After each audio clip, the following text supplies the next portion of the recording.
This video is sponsored by Canon.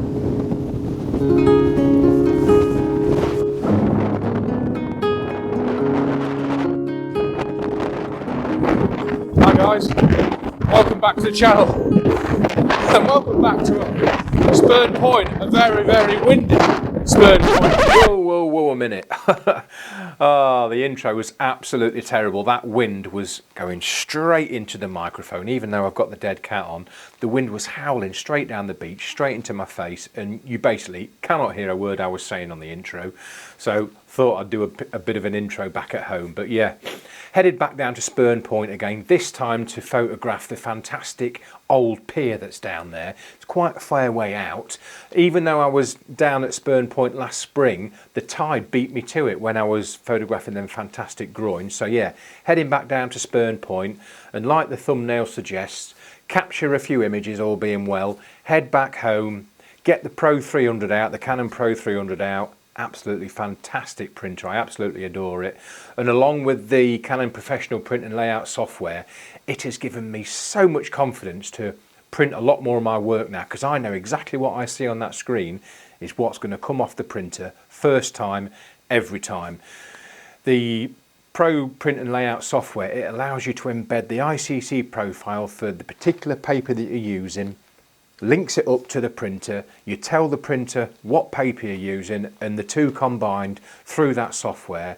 Oh, it's absolutely fantastic. First time, every time, and it has saved me a lot of time, a lot of effort, and I know a lot of money in paper and ink.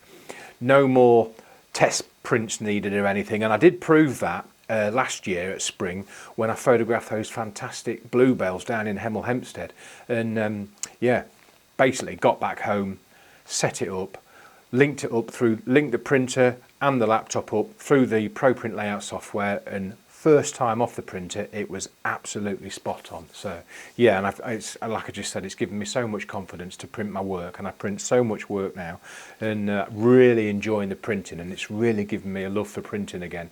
But anyway, I can't big the Canon Pro 300 up any more than I have done, but without further ado, let's get back down the beach and see what image I get. Oh, that was a bit of a walk, especially in this wind. I've just played back the video and I've got to apologise, even though I've got the dead cat. You might be able to hear me better now with my back to the wind, but even though I've got the dead cat on the microphone, it's still penetrating the mic. But anyway, we'll soldier on. I've got to the groins. That's the end of the pier. Hopefully you can see that just out there. We've got a while yet before we need about another foot, I should think. A foot of the tide to go out, so we've got plenty of time to get a composition sorted out and get a few frames. So far, so good. I was a bit worried that the tide would beat me. I know it's a fair walk to here, but we've managed all right anyway. So, right, let's get set up.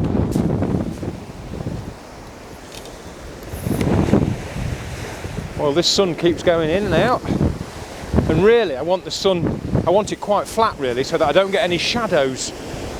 On the long exposures, mainly on seascapes obviously, you do get a shadow from the groins, so I'm hoping when we all get set up and the tide's at the right height, it's going to be a bit dull and overcast, so that we've just got a nice flat scene. But anyway, we'll keep our fingers crossed.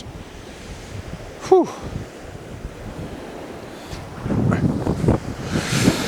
I've got the R5 with me today. Thanks to Canon for allowing me to keep the R5 for a bit longer than the planned demo period.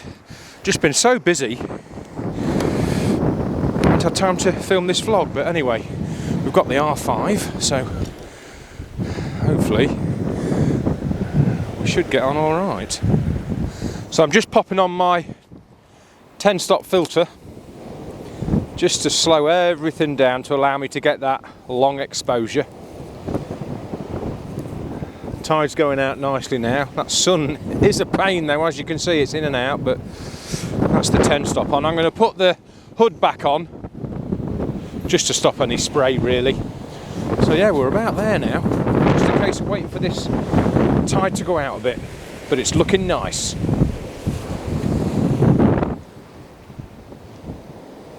Well, as you can see, I am really struggling.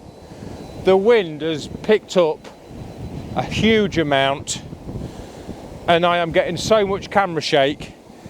I'm having to use one of these groins as a bit of a steady really, but it's not really working.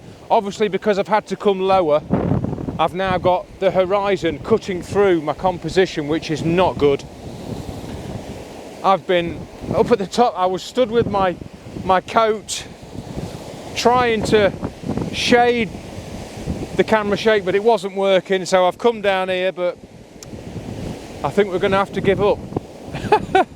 Not clever at all. I keep waiting for a lull in the wind, but it just isn't happening. The sun's blazing down.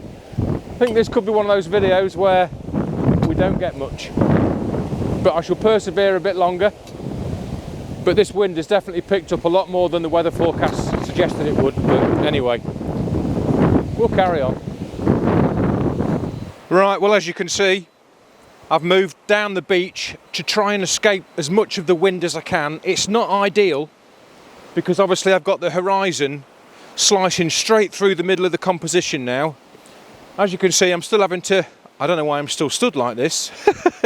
I'm having to shade the camera from the wind to try and stop any wobble, but I think we're getting away with it here. Now, I'm at ISO 1000. I'm at 13-second exposure, f11, but with ISO, I've bumped it up to ISO 1000. Obviously, I need quite a lot of time, so 13 seconds is totally making all them waves look nice and milky and nice and smooth. So 13-second exposure is about right. f11 to keep most of the frame, keep a nice depth. And at 1000th ISO, which is quite a lot, but I know that the R5 will be able to handle that fine, I'm just about losing the horizon.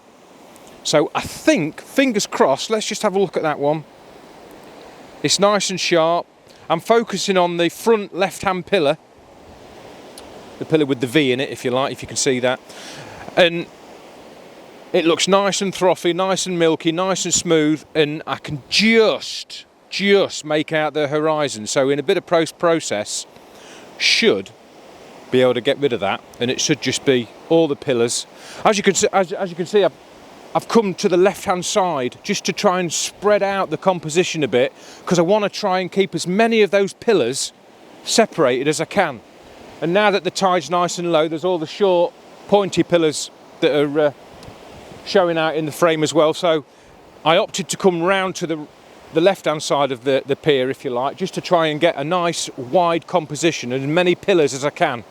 Because I'll show you now an image that I was started with.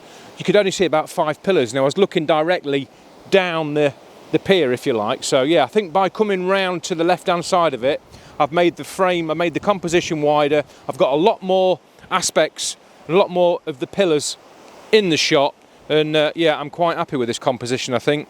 Fingers crossed, we'll be able to head back and use this to print off. But yeah, this wind has been terrible. As you can see, it's gone nice and flat now. I've hung about for a while trying to get the right composition.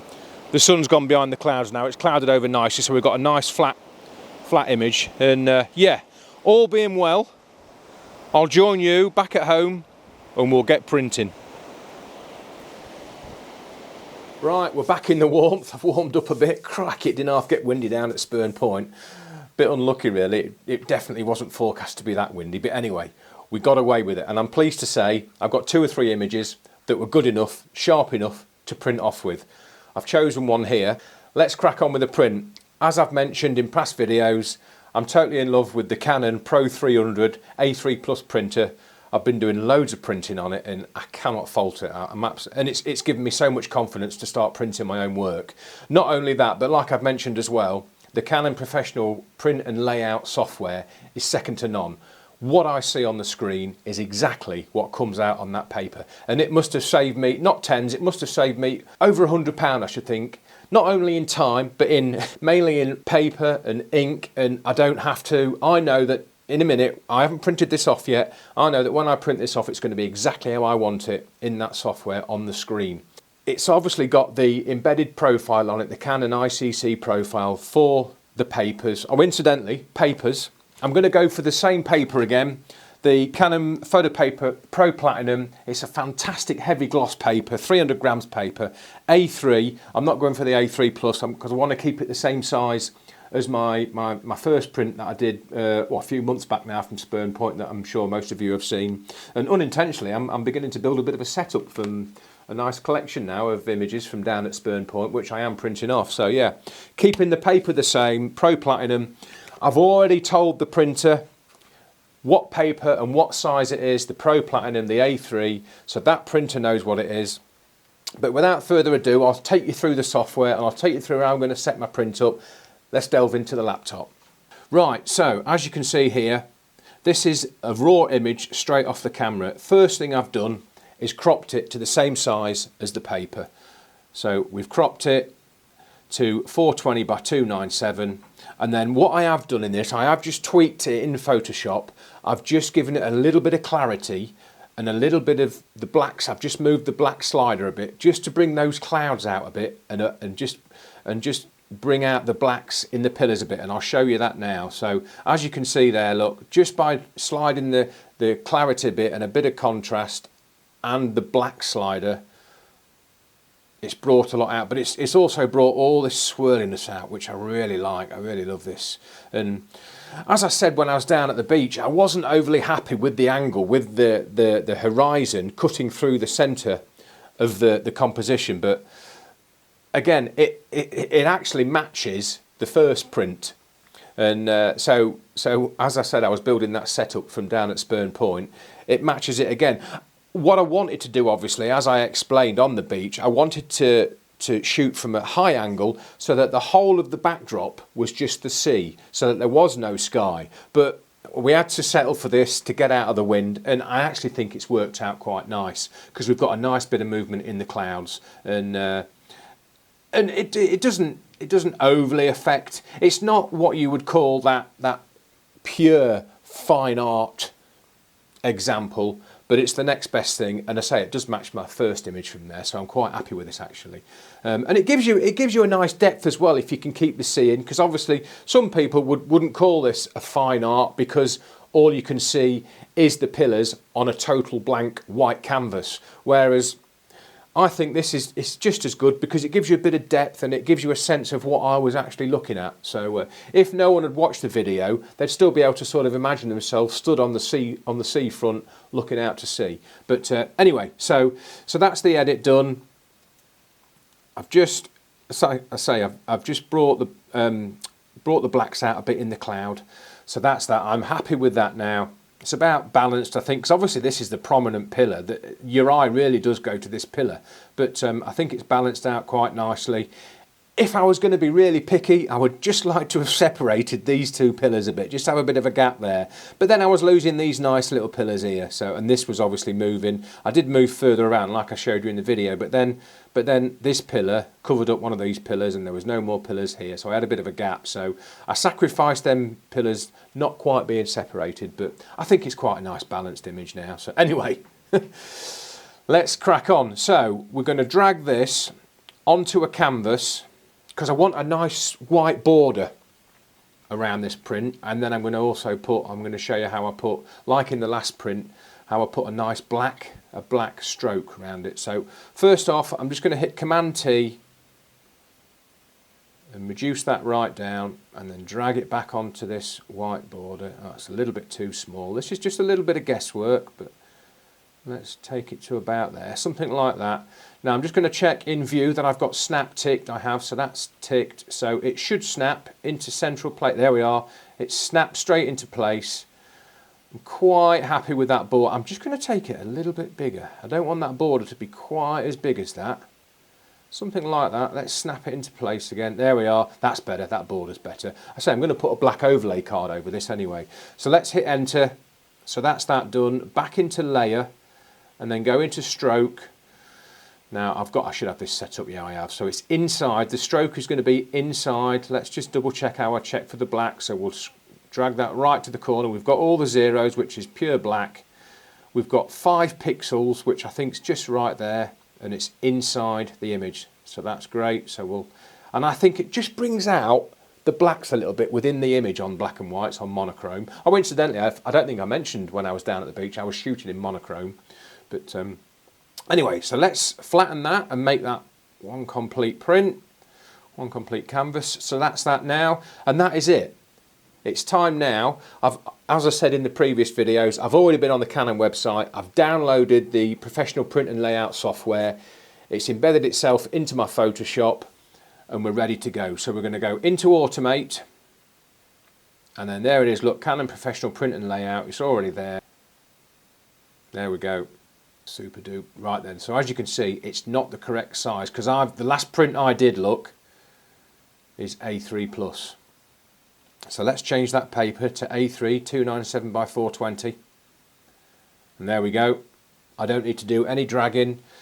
Down here somewhere will be the sizes and widths and everything. I don't need to do anything with that. That's all perfect because I cropped it in Photoshop to the exact paper size and made that canvas, the white canvas, to the right size. It's all perfect on here. So let's just go back to the top. As you can see here, Pro-300 is chosen. I'm on the USB today. So we've got the Pro S and the Pro-300 there. Now then, I was in luster last time. We need to change that because we're on the Pro Platinum. So let's go to Photo Papers. Pro Platinum, we'll choose that.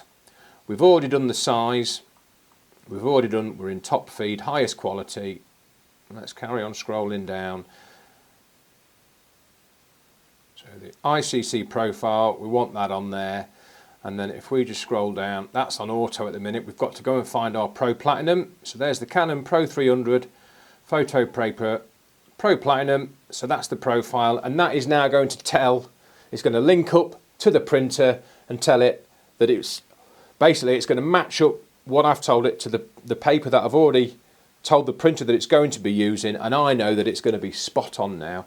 So yep, that's right. So that's in there. Let's just carry on going down, and that is basically it. So perceptual's chosen, the profile is correct, ICC profile for the colour mode. We're not going to mess about with the sizes. Now let's just go into general settings, general colour settings, because this is where I love this program. Like I said, I've done a little bit of tweaks in Photoshop, but this is where I'm going to finalise everything, and I know that it's going to be right. Now it does look, I think those blacks they do actually look a little bit dark. So I'm just going to alter the brightness a bit. Let's just go past. I've said in plenty of videos in the past, when I used to be at RAF Camwell, one of the guys in there, I learnt it from him, a little bit of a trick. He used to take his sliders way past, which is obviously there, and then bring it back until it looks about right. And you can see the blacks just coming back into the clouds, and if I go back to 0, I think that's just a bit too dark. The blacks are a little bit too prominent on the pillar, so let's just go to about, let's just go to 15. That's a little bit much. Let's go to 12. I think that's about right. We've still got the clouds in there, and these blacks here are just a little bit brighter. So let's just play with the contrast as well. So if we take that contrast up, we're losing all the swirlings, and we're bringing the blacks back, obviously, in those pillars. So let's just go. I don't want to lose the swirly effect that I've got on this 13-second exposure. I don't want to lose this if I can, because I do like that, and it does match the other print as well. So let's just let's just go the other way. Now we're getting too dark, and we're losing the detail in those pillars, look. So let's just bring that back.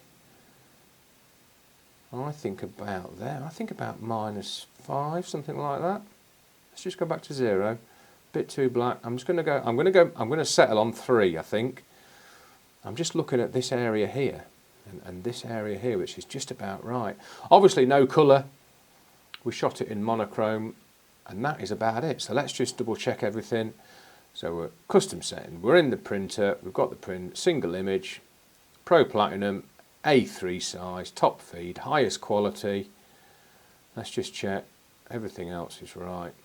ICC profile, and that's the main one, Pro Platinum. We're matching everything up now to the printer, and that's that. I'm happy with that, and I think we're good to go. Right, let's hit that print button, and I'll catch up when it's rolling off.